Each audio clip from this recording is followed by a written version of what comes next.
La memoria de Leire sigue latiendo en el olor de una onza de chocolate. Precioso final que nos permite abrir este coloquio para charlar de la madre muerta con nuestros invitados. Juanma Bajo Ulloa, buenas noches otra vez. Buenas noches. Ana Álvarez, buenas noches. Buenas noches. Carra, Bingen, yo creo que ya me ha llegado el tiempo de tener más rato para hablar de esta película. Ya te puedes extender, Carra, ¿ves? No, yo ahora, ¿no? Ha llegado el momento de que te extiendas.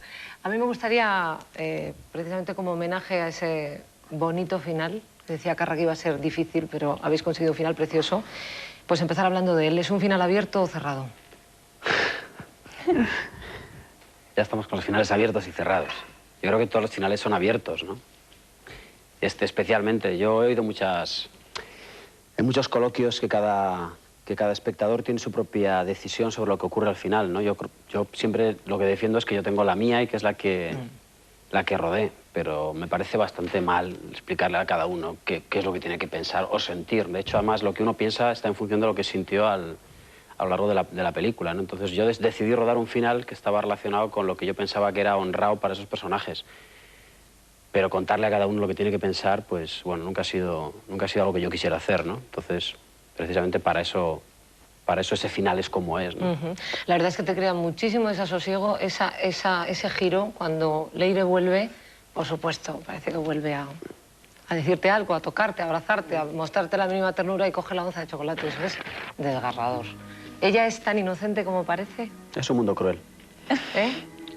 ¿Ves lo que acaba de decir Juanma? Es tan inocente. En principio, el personaje así lo ha hecho. Pero lo que está contando la peli es precisamente que cada espectador puede ver en ese final lo que quiera. Y en ese momento también que todo el mundo espere lo que va a hacer, si tú lo piensas con la lógica de que estás viendo toda la película, lo lógico es lo que hace y lo que pasa, ¿no? Esa es la lógica y la honestidad de esos personajes. Pero luego la fantasía de cada uno está para pensar lo que quiera. Pero no solamente hablo del final, ¿eh? Ella es tan inocente como parece todo el rato, ella es tan poco consciente de todo el rato, o podemos ver otras... Es que podemos ver exactamente lo que queramos. Digo, una cosa es lo que yo creo que es y sinceramente creo que sí. Pero realmente creo que se puede ver lo que uno quiera y que además así creo que es la vida. O sea, igual que cada persona, cada situación está vista, se puede ver de mil maneras, ¿no? Pero tiene mucho que ver con ese final que yo digo, el rollo de decir, bueno, ¿cómo acabará esto? Claro. Es decir, lógicamente no puede acabar la película bien si este asesino se cree que se redime solo por el hecho de llevar el chocolate a la niña, algo tan fútil, tan estúpido, y esto acaba bien, ¿no? Pero por otra parte es al suspense al que yo aludía antes, ¿no? Es ese suspense que dices... No es lo cogerán, no lo cogerán, no, si eso es aleatorio. No, anecdótico. El hecho es, a ver, ¿qué pasa entre estos ¿Qué pasa? dos, ¿no? Porque eso es lo tremendo. Yo me acuerdo que, y tiene que ver con esto del final, que Juanma me decía, tienes que ser asquerosamente malo, tío, para después intentar en muy poquito tiempo, una franja, a lo largo de la película dura casi, no sé, hora y 50. ¿Qué dura? ¿2 horas? Hora y 46, 47. Pues, ¿Qué dura? Para preguntar al espectador. Bien. En vídeo dura menos, en vídeo dura menos. En televisión al público se le ha hecho como 4 minutos o 5 más rápida. Bueno. No, porque no ha habido cortes de publicidad. Pero en el cine las cosas van a 24 imágenes por segundo, amigos. Bien, lo que y, quería decir- y en televisión a 25, con lo cual... Venga, en suma. Lo que 25 quería más... decir- Por favor, que somos todos de No, yo letras. creo A ver, que son- Carra, que con lo de no extenderte no te dejamos ni hablar. No me extenderé más. No, pero es importante que el público aprenda esto hoy, aunque estamos acá limpio eso hoy. Las películas en televisión duran 4 minutos menos, más o menos, que en el cine. Ya podemos dar por finalizado el coloquio, porque... Ya. Bueno, va, por favor, Carra. No, que quería decir nada más que el reto, si a mí no me gusta decir el reto, es un reto siempre, ¿no? Pero, digamos, el escollo que había que sortear era ese, ¿no? Era decir, sé un malo pero malísimo y después en fracciones de minuto intenta... ¿Qué voy a hacer con la chica? Segundos, se llama las fracciones de minutos son segundos. Lo que él comentaba no es decir, ala, venga, y ahora depúrate, ¿sabes? Como el ave fénix, sal de aquí airoso. Es decir, coño, intenta caer bien. Hostias, era difícil, ¿no? Yo me acuerdo que trabajábamos, cuando hablábamos de trabajar los personajes, y eso es una cosa que yo con Juan hago muy a gusto, lo hacíamos todos, que se trataba... Era difícil, era de decir, bueno, este tío no viene de ningún lado. Nosotros partimos de que entra a una casa y pega un tiro. Y ahora, porque ve a esa niña, ¿qué le mueve? ¿Qué le sucede? Bueno, pues sí, la piola y adiós, a mí nadie me conoce, ¿no? Pero hay todo un montón de juego en la película, si lo sabemos ver, de lo que a Ismael, que es una cosa que no está en guión y que nos la tuvimos que prefabricar, que ha trabajado en los curas, o que ha estudiado en los curas, que le han quedado cosas que tienen que ver en lo afectivo, incluso en lo sexual, como diría Freud, con todo lo que es la imaginería y la iconografía religiosa de la película. Un reprimido. Hombre, por supuesto. Eso tiene una presencia constante. No, y hay un montón de cosas de carácter semiótico o de paralelismos, de analogías, que están conjugadas de cara a parecer que este hombre es realmente un misógino en el sexo. Tampoco te pases, que esto no es Sherbak, que es la madre muerta. No, por eso. Un misógino en el sexo. Y un tío que cuando entra donde esta restauradora y entra con la lámpara y entra... Eso, como a cualquier tío que está en oscuras, le conturba, ¿no? Le turba. No, le conturba. Turbar es solo y conturbar es ya implícitamente.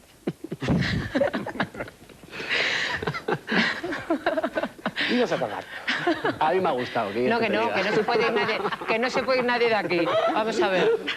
No, yo ya sé lo que quería decir, no sé si me habéis dejado explicarme. No, te has explicado. Perfectamente. Bueno, vamos a ver. Carla, tú hablabas del suspense y esta película efectivamente tiene ese suspense y lo mantiene, pero también tiene violencia y tiene ternura, tiene romanticismo, tiene morbo, tiene humor negro, poco, pero un poco. Cuando tú escribías el guión con tu hermano Eduardo, Juanma, ¿erais conscientes y pretendíais mezclar géneros y estilos para luego llevarlo a la pantalla? Porque eso es lo que nosotros recibimos, no sé si... Yo, sinceramente, no teníamos tanto bagaje cultural como para mezclar estilos. O sea, bueno, sigo sin tenerlo, pero entonces todavía menos.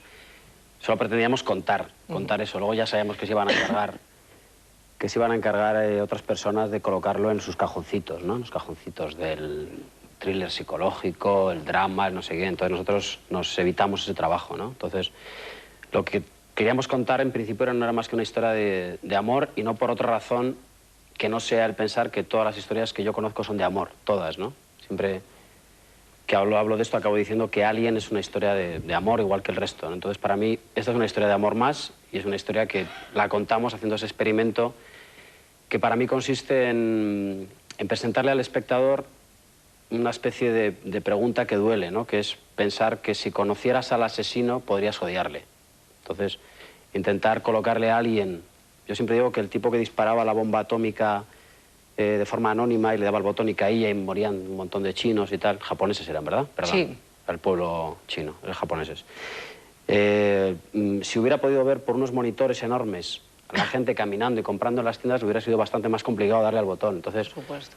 Cuando tú conoces algo, te es más complicado, ¿no? O sea, el odio está basado, yo creo, en la ignorancia. Entonces, por eso el fanatismo religioso está basado en que la religión no conozca a la otra para poder odiarla a gusto, ¿no? Y odiar a los extranjeros pues tiene que ver con no conocerlos, con ignorarlos. El que viaja no odia al extranjero, el que se queda en su casa pues sí. Y entonces tiene que ver con esto. Entonces tiene que ver con que nosotros queríamos hacer ver al espectador qué ocurría cuando tú conoces al Señor que mata con sus manos, ¿no? Incluso conoces sus razones, ¿no? No es que el tipo tenga un código deontológico que sea asumible por el espectador, pero en cualquier caso es el suyo, ¿no? Y el tipo mata, no mata de una forma compulsiva, no mata coleccionando chicas de culo rosa y gordo como el tipo este del Silencio de los Corderos, ¿no?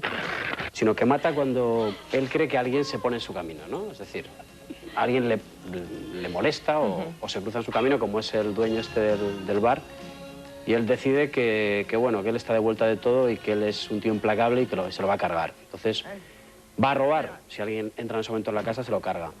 No es un psicópata al uso, no es una persona que mata por diversión o por coleccionar, sino que digamos que ha perdido toda esperanza de lo que significa ser inocente y de lo que significa pues, vivir de una forma, lo que llamamos equilibrada y respetando una serie de reglas, y el tipo vive por su cuenta, ¿no? Entonces, cuando le presentas al espectador esos datos y le explicas cómo él decide hacer cada cosa y cómo es, y cómo incluso siente, incluso cómo se enamora, empieza a resultar muy complicado odiarle y pensar que lo que hay que hacer es meterle en la cárcel, llevar la cámara de gas y todas estas cosas que hacemos desde nuestra casa con el mando de la televisión, ¿no? ¿No ves lo que he dicho yo? Pues dilo, joder. Bingen, hola. Hola. Sigues aquí, ¿no? Es que tengo la sensación de que o te voy metiendo caña o tus chicos no te van a dejar hablar ni un segundo. ¿No te has dado cuenta del ruido de fondo que hay en la sala? Sí, tengo esa sensación, así que si os corto vulgarmente en cualquier momento para que vuestro compañero intervenga, no toméis represalias. Se lleva el 25% además.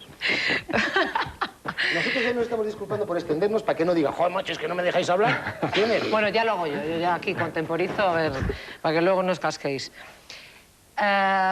Vuelvo a que me hables de la música. Me gustaría que cuentes algún truco que tiene el compositor para provocar determinadas emociones. O sea, cuando tú quieres provocar, subrayar ese suspense, ¿qué haces? Cuando tienes que apoyar una escena romántica, ¿qué haces? Cuando... Nada, que se joda, hablar de la foto. No, de la foto no, que está ausente el director de fotografía. Esta fue mi segunda película. De esta fue mi segunda película y yo en aquel entonces tampoco, digamos que estaba empezando, ¿no? Todavía.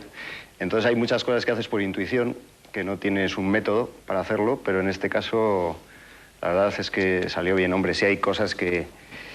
Pero yo creo que más que nada esta película lo que le daba a la música, más que marcar ciertos momentos, yo lo que creo es que le daba un ambiente especial todo el rato, ¿no? Que a mí eso es una cosa que me gusta. Creo que la película tiene una fuerza y tiene un ritmo especial, ¿no? O sea, es algo que ya no te digo ciertos momentos, sino que creo que lo más logrado de esta película es el equilibrio en cuanto a la fuerza y toda la ambientación y todo el... Y aparte de eso, pues es que, joder, trucos... No hay trucos, la verdad es que esta película hice muchas versiones de todos los temas y creo que no hay... ¿Hay instrumentos lo bueno es que no hay trucos. Luego me han dicho, joder, es que esto se parece a Bernard Herrmann, pero yo, la verdad es que no... Sí, yo también te lo iba a decir. Yo no había oído Bernard Herrmann. No habías oído ese nombre en tu puta vida. No, la verdad claro, es que no. Bueno, he de decir que erais bastante. Entre Bernard Herrmann y Ingmar Bergman tienen puteados. No, yo creo que tiene varios elementos. Hay un toque, por ejemplo, de la película que tiene un toque religioso. Luego hay... bueno, la cuerda tiene mucha presencia, pero bueno, yo creo en casi todo lo que hago, porque a mí me gusta, ¿no? Especialmente. Pero creo que no hay trucos, o sea, en realidad no hay... Creo que hay un par de trucos, ¿no? Hay un momento que hay un primer plano de Ismael y pues hay un timbalazo ahí, ¿no? Que creo que no es lo importante, creo que eso es lo más... Bueno, lo dejamos ya, ¿no? Porque está sufriendo. No, No, es broma, que parece un tercer grado, aquí todos cuéntalo. Inge, cuando hablas de trucos, hablas de recursos. De recursos. Sí, no, pero es que no, de yo en recursos serio para que apoyar, no, creo que no hay... O sea, no es una película de recursos, no... Intuición. Yo te puedo decir un poco lo que, más que recursos musicales, por ejemplo, Juanma lo que me pidió, hay un par de momentos que es cuando lleva Ismael a la niña y tal, al tren, que entonces él me dijo, pues eso, que en esa música se tenía que ver un poco la contradicción de un tío que está enamorado de su víctima, ¿no? O sea, y que eso se tenía que reflejar de alguna forma. Entonces yo me acuerdo que le di muchas vueltas, pero es que no hay un truco, yo no puedo explicar eso. Vale, o sea, sí, has contado un montón de cosas, vamos. Es difícil. Explícame cómo interpretaste tal cosa. Y dices, mira, No, te lo puedo claro, explicar. exacto. No, estaba intentando Exactamente. puntualizar cuando hablas de trucos que igual no se entiende que estás hablando de que los trucos, pues que todos los cine americanos todos sabemos que cada vez que pasa algo hacen chon y tal. Sí, sí. O sea, que no hay eso. No, lo entiendo, pero yo no, vamos, en esta además no creo que use trucos. Muy bien, sí, señor. Bueno, pues eso que decías, pues ahora contadme un poquito de vuestros personajes. ¿Cómo preparas tú, por ejemplo, tu personaje? ¿Observaste algún...? Sí. Mire, este es el personaje que he hecho que era pues más descaradamente componerlo desde el principio, o sea que lo tenía que tener muy... porque era importante, pues lo más importante era su físico, cómo se movía, cómo andaba, cómo miraba, cómo movía las manos. Entonces, yo creo que de todos los personajes que he hecho es el que más era obvio que el trabajo que tenía lo tenía antes de la película, ¿no? Una vez que empezara la película, si lo teníamos y lo habíamos conseguido, pues ya era seguir adelante. De hecho, repetimos. O sea, Y de si hecho, no, coger otra actriz, ¿eh? No exactamente, también podíais hacer eso. Pero, de hecho, rodamos, el primer día que rodamos se repitió entero porque tenía un atraso mayor, estaba haciendo que el que necesitaba Juanma en la peli, ¿no? Entonces, fue una película pues de irse a psiquiátricos, siempre había un amigo que venía... Antes de la película. Sí. Luego también, un rato. Bueno, ya cada uno que... No, pero fuimos como en Vitoria, creo, en Vitoria, en Madrid, fuimos a psiquiátricos a ver a niños. Yo estuve como, por ejemplo, con una niña en concreto, me acuerdo que estuve mucho tiempo con ella. Me quedaba pues dándole comer y no sé, paseando con ella para verla. Luego también, pues mi hijo tenía 3 años, me parece, en ese momento. Le veía mucho porque pues la escena del baño... Al ser tu hijo, le veías bastante, ¿no? Sí, pero le veía mucho cómo se comportaba para utilizarlo. Y, por ejemplo, la escena del baño, yo siempre digo que es una escena que me recuerda mucho a Samuel, porque Samuel hacía mucho, mi hijo, esas cosas, ¿no?, que hacía ahí. Pero sobre todo eso, toda la preparación que tuve yo con ese personaje fue antes y diciendo hasta dónde, ¿no?, los límites del retraso que tenía esa niña, ¿no? ¿Carra? Yo soy de la teoría de discutir y pelear mucho, porque de la discusión y de la disquisición generalmente surte la chispa. Discutir con alguien que es como una pared, ¿no? Que dice, tú hazlo y luego hablamos. Así, quería llegar yo. Así trabajas tú con los actores, macho. No es que trabaje así con los actores, pero conmigo particularmente sí. Sí, tenéis un rollo caña ahí concreto. Carra un no, rollo ¿sabes? caña y rollo confianza total, ¿eh? Hay momentos que dice, Carra, haz lo que te salga los huevos. Y bueno, pues vale, lo haré. Y luego digo, ahora me bufará. Y dice, no dice ni Pamplona. No, pero te digo que es primero discutirlo y después intentarlo asentar en intangible, lo que te estoy diciendo. Sí. Que no es decir que mi personaje no estaba explicado en guión, no, estaba explicadísimo. Lo que pasa es que si tú haces ahora, si rodáramos a un suicida que mata a su mujer, a su hijo, y luego se pega un tiro, y lo rodáramos en su casa, todos los procesos mentales no los veríamos.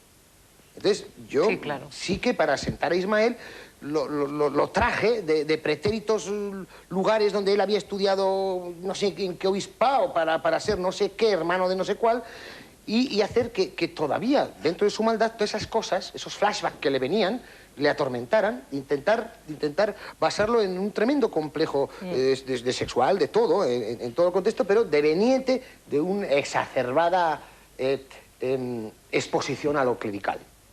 ¿No? Palabras no, sí. A veces te expones demasiado al sol y te quemas. Pues de una exacerbada exposición a ambientes clericales, a Ismael le viene esta vena asesina. Sí. Y así lo intenté justificar porque si no, cariño, era injustificable. La madre muerta tiene un protagonista muy particular. Es un auténtico psicópata, es un asesino, es un criminal violento, pero también es un hombre tierno, lleno de contradicciones y obsesionado, seguramente sin saberlo, con una imagen absolutamente opuesta a la suya, que es la de la pura inocencia de su víctima. La ternura de estos lobos esteparios ha inspirado algunas de las películas más extrañas e inquietantes de la historia del cine, porque son psicópatas, sí, pero con corazón.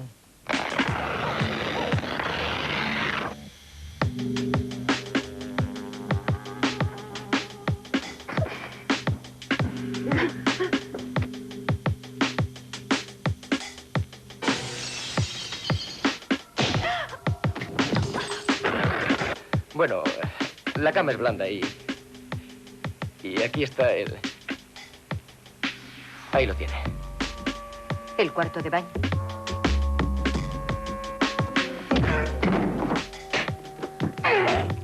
Su caña.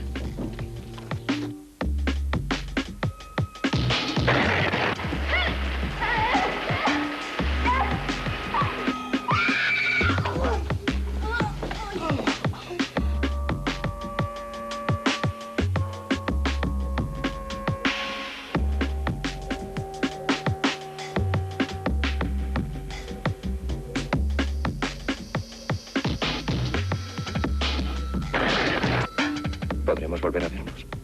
Eso no es difícil. No, de este modo no me interesa, sino como amigos. Creo que es usted la mujer más bonita que he visto en mi vida. ¡Ah!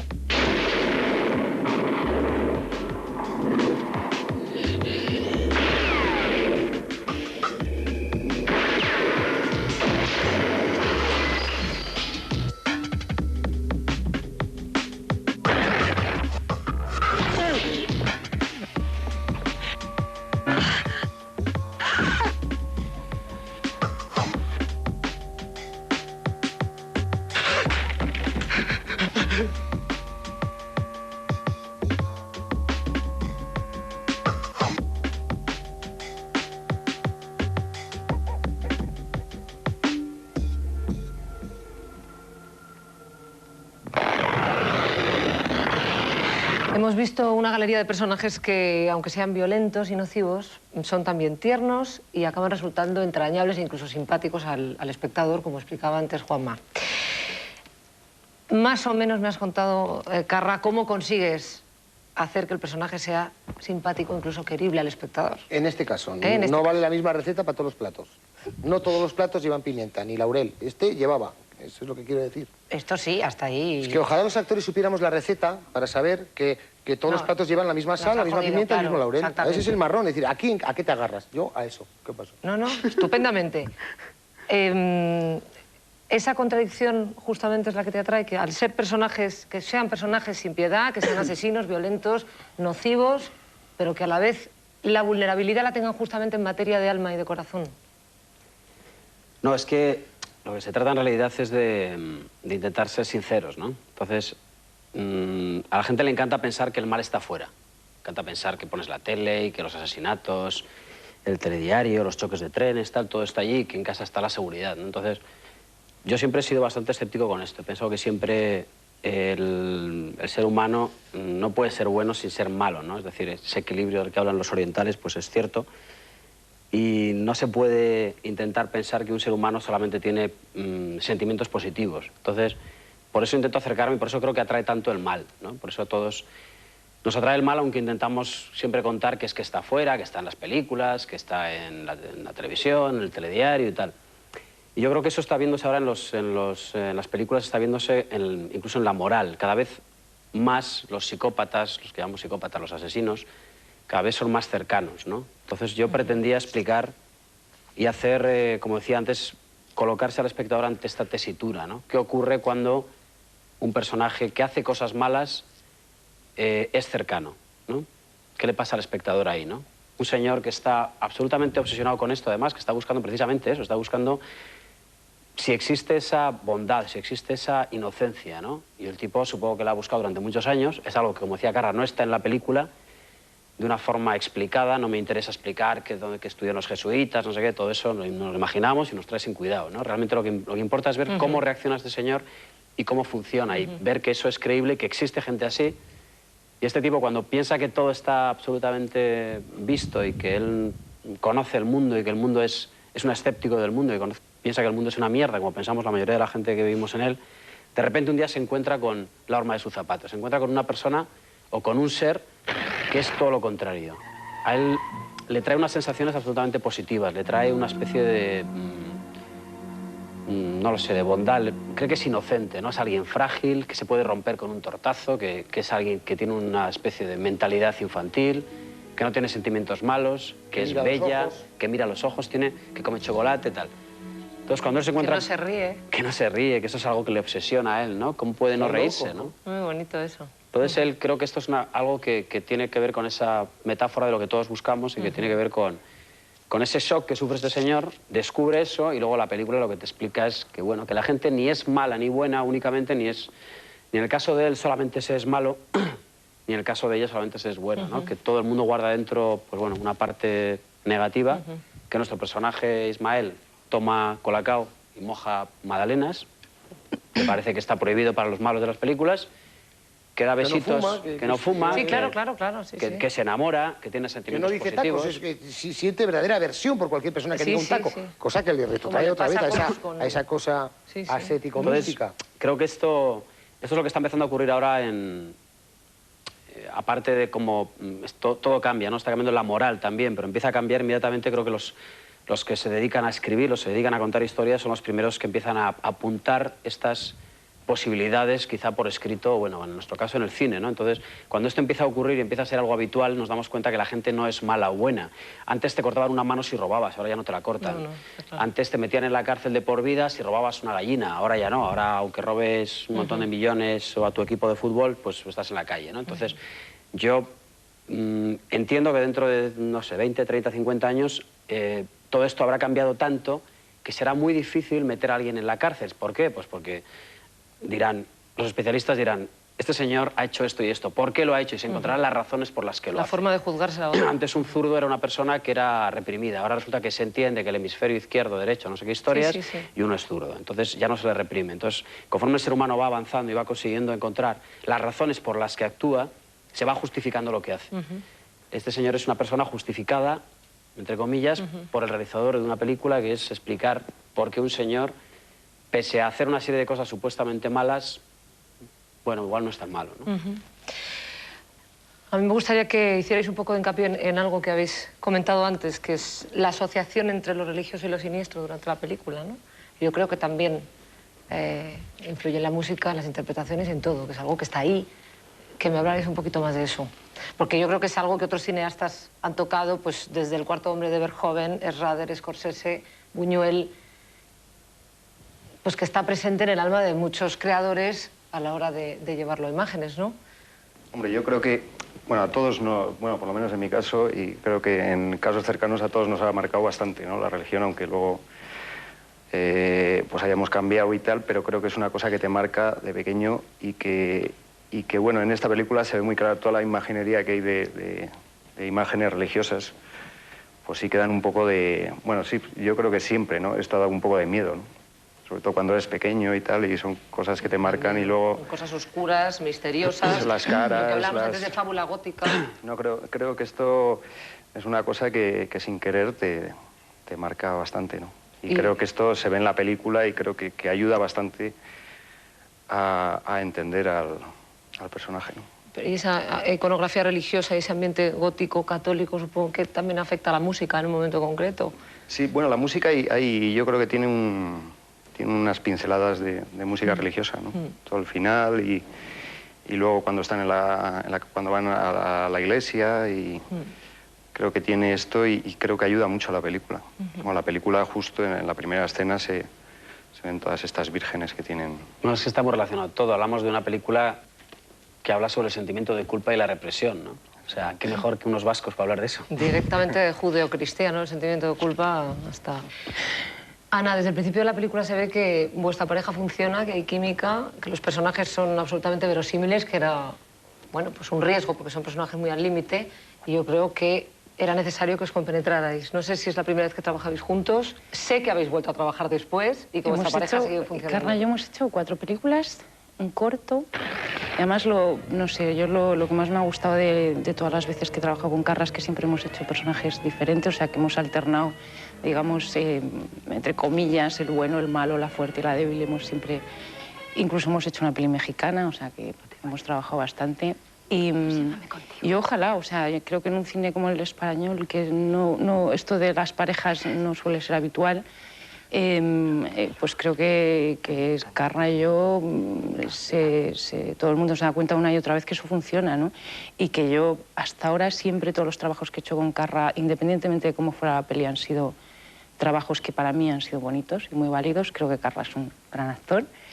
Y además, como nos conocemos mucho y nos queremos mucho, porque siempre pienso que yo por lo menos lo discuto con la gente que quiero, pues los dos defendemos mucho nuestro trabajo cuando lo hacemos juntos e incluso el trabajo del otro, ¿no? Creo que somos muy generosos, o por lo menos lo intentamos. Y después de esto, Carla tiene que decir algo. Sí, no, además, extinguiéndome de guiones, de directores y de todo, ¿no? Y cuando hay, le dan en llamarle química, cuando hay química, cuando fluyen las cosas, extiéndete de guiones, de directores, de historias, es decir, cuando dos actores trabajando se miran a los ojos y se gustan, es que sí. no hay una fórmula para explicar por qué. Ya te digo, extendiéndote de si el guión es bueno, si el director es bueno y tal, pero en el caso de La Madre Muerta fue mayor. Yo tengo que ahora contar una anécdota, y la voy a contar antes de que me la pidas. Una anécdota cruel, tremenda. Esta mujer se tenía que, con todos los pelos delante, meter en la vía de un tren, porque tenía un tren que, cuando frena, para a los 200 metros. Y sin rechistar, solo me dijo, bueno, tú me sacarás. Y él, que era el director, decía, y tú le sacas. Y esta tía, sin mirar el tren, que ya desde 100 metros se mueve el suelo, se metía, dando por hecho que yo le iba a sacar, ¿sabes? Y yo, por supuesto, la sacaba, con todo el miedo del mundo, a que me sudaban las manos, a que se me patinara. Y bueno, y estas cosas solo las haces cuando realmente dices, oye, tía, ¿hacemos esto? O que le den por saco. Entonces, con ella lo hice, con otra quizás no. Pero ella se fió de mí, yo no lo ¿sabes? hubiera hecho con otro, o sea, es otra seguro. Esas yo creo cosas, que ¿no? esta es la anécdota de la película y en eso fuimos los tres. Yo creo que producción ese día no estaba, ni siquiera eso estaba en guión, creo, hacerlo así. No, mejor y que la no estuviera. culpa es de este. Y eso se lo haces por cariño y por esas cosas amor.